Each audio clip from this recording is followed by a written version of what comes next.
The RX 6600 is 27% faster than the RTX 3050 at 1080p gaming and gives 22% more performance per dollar, but it costs $10 more and AMD just recently stopped supporting new games for the card. So which budget GPU should you buy? Let's take a look at the data. Firstly, a quick note on how I do the measurements. I use a normalized benchmark scale where I have the 4090 as 100 for every benchmark, so both for the 1080p, 1440p and 4K. So when I say that the RX 6600 scores 33 at 1080p, that means it delivers 33% of the 4090's performance. The RTX 3050 scores 25.9 at 1080p, which is about 27% slower. These scores are aggregated from public benchmark data across multiple games, not from my own testing. This gives us a clean, apples-to-apples comparison for raw rasterization performance. So firstly, at 1080p, the RX 6600 scores 33 versus the RTX 3050's 25.9. That's a 27% performance advantage for the RX 6600. In real-world terms,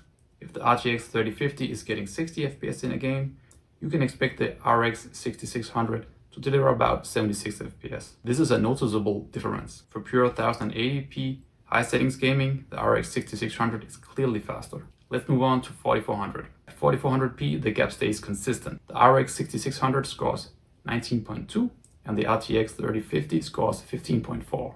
There's still about a 25% difference in favor of the 6600. So if you're planning to game at 4400p occasionally, or you want the headroom for the future, the RX 6600 maintains its lead.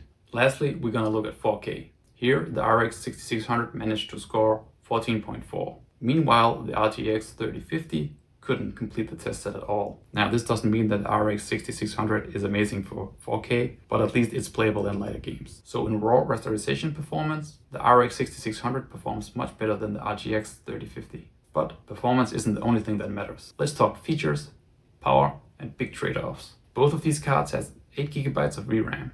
This is about the sweet spot for 1080p gaming in 2025. Both of these cards also support HDMI 2.1, so you're covered for high refresh rate gaming at 1080p or 4400p. On paper, they're identical here. Next, we're going to look at the power draw. Power consumption is nearly identical between the two cards. The RX 6600 draws 132 watts, whilst the RTX 3050 draws 130. So both of these cards will run fine on the PSU that supports about 450 to 500 watts. No advances for either card here. Now we're going to look at the big trade-off for the RX 6600. AMD has just confirmed that it no longer receives any support for new games coming out. It still gets basic driver support and security updates, but new AAA games will not be optimized for this card at all. The RTX 3050, on the other hand, still gets support for new games. The RTX 3050 also supports DLSS, which is NVIDIA's upscaling technology, which is now available in over 800 games. DLSS can help boost frame rate significantly. The RX 6600 supports FSR, which is AMD's version of DLSS. This supports about 500 games,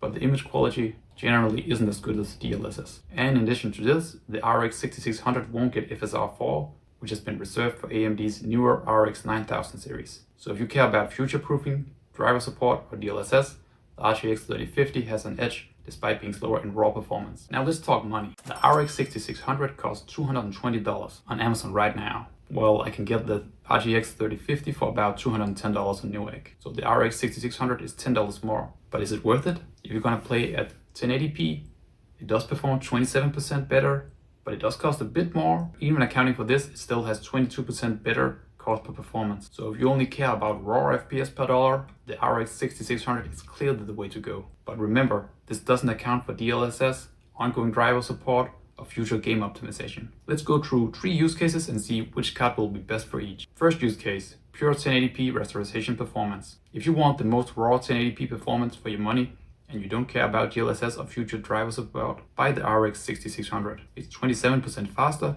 gives 22% better performance per dollar, and it will handle 1080p high settings much better than the RTX 3050. This is the best choice for most budget 1080p gamers right now. Second use case, DLSS and future-proofing. If you play a lot of DLSS supported games, or if you want ongoing driver support for new AAA releases, then the RTX 3050 makes sense. Yeah, sure, it's slower, but DLSS can close that gap somewhat, and you'll keep getting driver supports on top of this. Third use case, NVIDIA ecosystem features. If you use NVIDIA cards to get access to specific features such as NVENC for streaming, NVIDIA Broadcast for noise cancellation, or you do any ray tracing, the RTX 3050 is your only option here. Sure, the RX 6600 technically can do ray tracing, but it's not practical at this performance tier. Final verdict. It both has better performance and better value. But if DLSS and driver support matters to you, the RTX 3050 is the way to go. Both of these GPUs are linked in the description. Using affiliate links, you can help support the channel if you want.